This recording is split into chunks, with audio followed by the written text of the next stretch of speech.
Hi there, I'm Ben Jones. Welcome once again to the Dukascopy TV studio.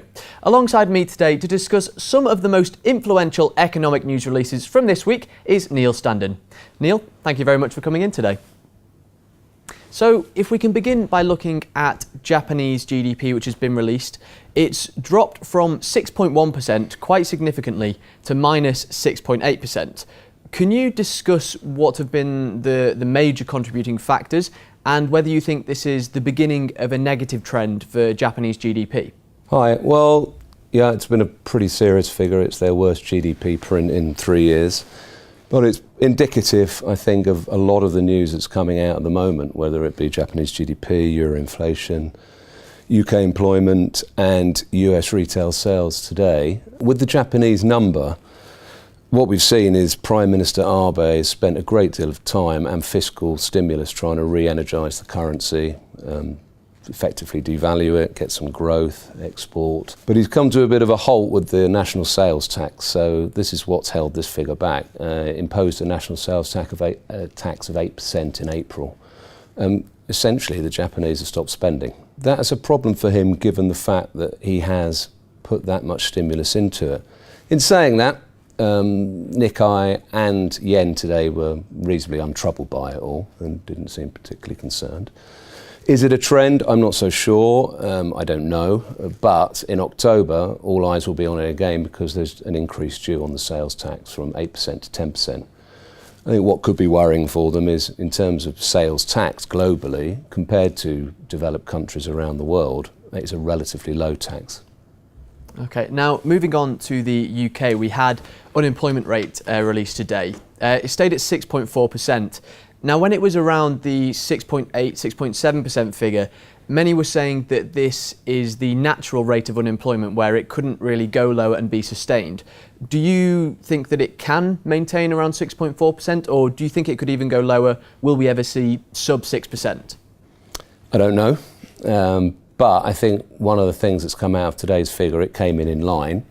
But at the same time, a lot of commentators and a lot of influencers, probably from Bank of England as well, seem very concerned about the wage growth number. So effectively, if you're looking for a job, today's number was good. But if you have a job, there's crumbs off a rich man's table at the moment. And that's quite important because we've seen, you know, the UK's been a success story this year insofar as coming out of the maelstrom from 2008, and it seems to be the country that people are talking about most in terms of rate rises. I think with a lot of the data we've seen today, the rush into that is a lot slower than people think. I think we're going to be stuck in that cycle for a lot longer, and Carney, the Bank of England governor today, is using words like gradual and slow, and they're concerned about that. And I think that wage growth figure to them is more of an important figure than the headline unemployment figure. Okay, now later in the week we also have UK GDP as well as Euro GDP.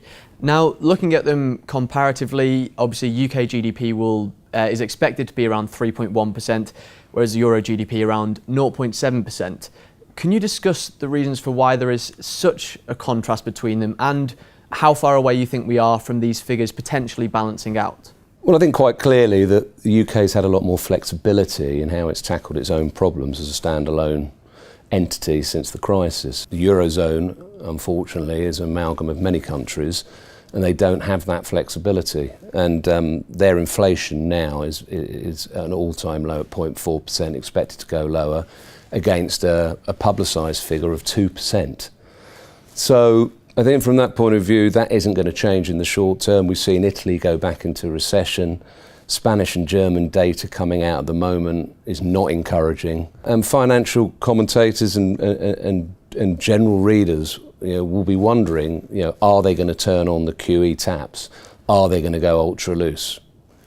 It's hard to say. A lot of people say no, but I think Mario Draghi, the ECB governor, would certainly be looking more towards what the US are doing rather than worrying about GDP comparisons between Euroland and the United Kingdom. Okay, and then finally, if we can look at emerging markets, there's been an outflow recently. Can you discuss why this is and how it could potentially affect more developed economies? Well, I think it's more the developed economy affecting the EM. I think it's the other way around. You know, we've discussed this various times, at various occasions on this show before. Clearly, people are waiting for a break in the cycle that we've discussed before, and they believe that will be US-led. But it's come in stages, like everything. We initially had the taper tantrum, where I think most people were more concerned about rates rising than actual turning off of the taps, and that led to quite a lot of the EM countries having to defend their own currencies. And then September last year, they didn't taper anymore, and we saw them come back into vogue. And essentially, we're really only one piece of data or one seismic event away from something drastic happening. And so I think that everyone understands it, and I think what that means is that the US are going to very much have to be gradual in what they do. They're going to have to signal that it's coming, and it's going to have to be a general into it, because if they don't, I think there could be quite a bit of a stampede for the door, really, on the emerging markets. So again, you know, all eyes looking at the US. Fantastic. Neil, once again, thank you very much for joining us. And thank you for watching. Do make sure you keep clicking back to Dukascopy TV as we bring you plenty more updates and exclusive interviews. Bye for now.